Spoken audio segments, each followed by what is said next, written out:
Washington, AP. President Joe Biden at his first news conference Thursday left the door open to backing fundamental changes in Senate procedure to muscle key parts of his agenda like immigration and voting rights past Republican opposition, if there's complete lockdown and chaos.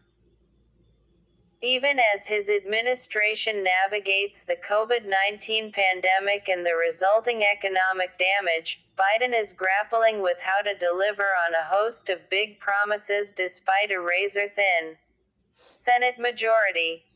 He teased that changes to Senate rules that would allow bills to pass with fewer votes may be necessary for him to achieve some of those goals.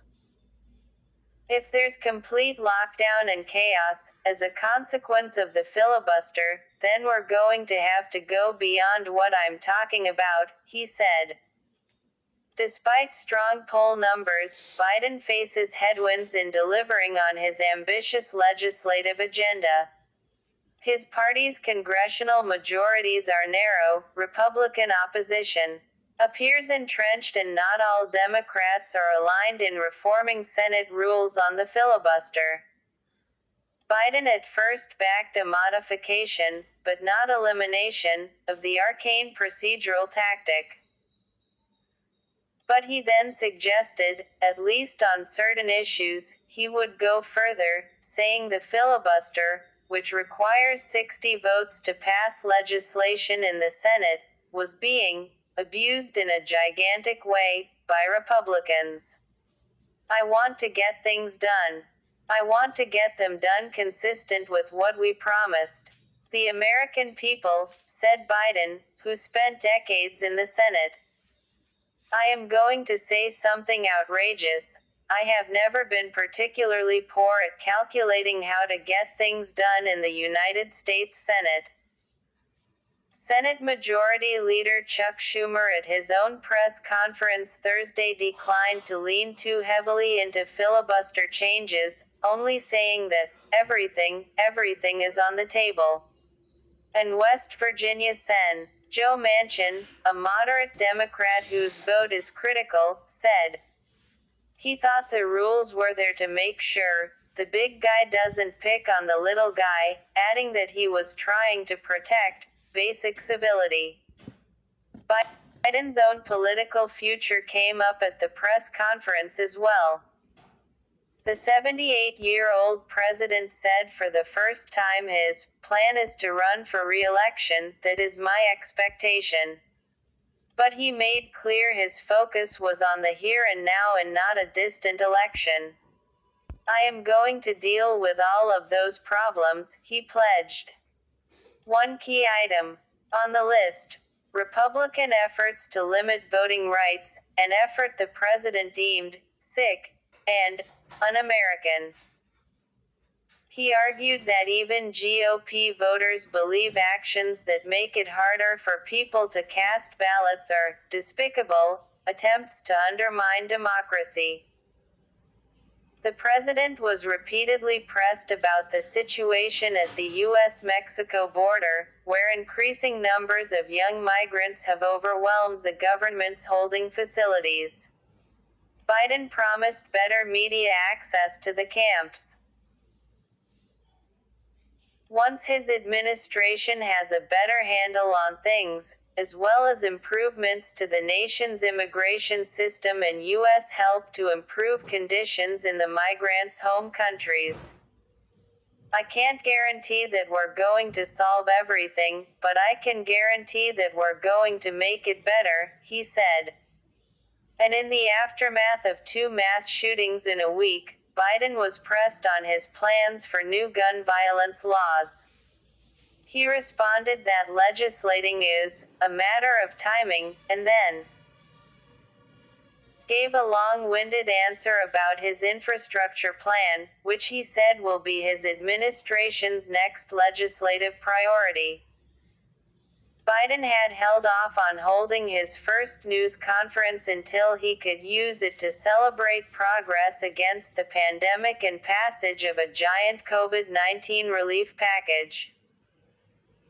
In his opening remarks, he declared that hope is on the way, and he doubled his original goal on COVID-19 vaccines by pledging that the nation will administer 200 million doses by the end of his first 100 days in office. The administration had met Biden's initial goal of 100 million doses earlier this month, before even his 60th day in office, as the president pushes to defeat a pandemic that has killed more than 545,000 Americans. While seemingly ambitious, Biden's vaccine goal amounts to a continuation of the existing pace of vaccinations through the end of next month. When Biden moved on to fielding questions, the president didn't get a single query about the virus that has rewritten the rules of society for more than a year. Biden was the first chief executive in 4 decades to reach this point in his term without holding a formal news conference, where reporters have the opportunity for extended back and forth with the president on the issues of the day. That delay produced a surprising level of anticipation for a chief executive who has deliberately tried to turn down the temperature in a city overheated by his predecessor Donald Trump. Biden, who once proclaimed himself a gaffe machine, avoided any major stumbles even as he rambled at times and cut himself off at one point, suddenly asking, "Am I giving too long an answer?" He acknowledged several vexing foreign policy problems that he faces immediately, including growing concerns about North Korea's nuclear program, a looming May 1 deadline to withdraw U.S. troops from Afghanistan, and China's rising stature as an economic competitor. Early Thursday, North Korea launched the first ballistic missile tests of the Biden administration, what some analysts say was a measured provocation to catch the new president's attention. The Biden administration has sought to restart talks with Kim Jong-un's regime in hopes of persuading the North to give up its nuclear program, but thus far has faced radio silence from the North. Biden was restrained as he admonished the North for the latest tests. "There will be responses if they choose to escalate," he said. "We will respond accordingly. But I'm also prepared for some form of diplomacy, but it has to be conditioned upon the end result of denuclearization." On Afghanistan, Biden committed to pulling U.S. troops out of Afghanistan, but expressed doubts about meeting the May 1 deadline that was set by an agreement signed under Trump. "We will leave," he said. "The question is when we will leave." He added that he did not believe troops would still be there in 2022. Full coverage. Politics. Biden also vowed that China's ambition of becoming the wealthiest and most powerful country in the world is not going to happen under my watch. The scene for Biden's press conference was very different from what Americans are used to seeing at such events. The president still stood behind a podium in the East Room against a backdrop of flags. But due to the pandemic, the White House limited attendance and only 30 socially distanced chairs for journalists were spread out in the expansive room. West Wing aides had dismissed the high interest in the news conference as a Washington obsession, pointing to Biden's high approval ratings while suggesting that the general public was not concerned about the event. The president himself, when asked Wednesday if he was ready for the press conference, joked, "What press conference?"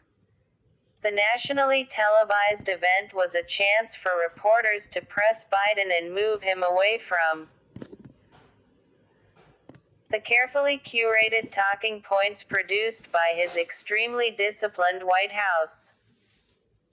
There were none of the personal attacks on members of the press like those made by his predecessor, yet at one point he noted that the session had run more than an hour and it was time to wrap up.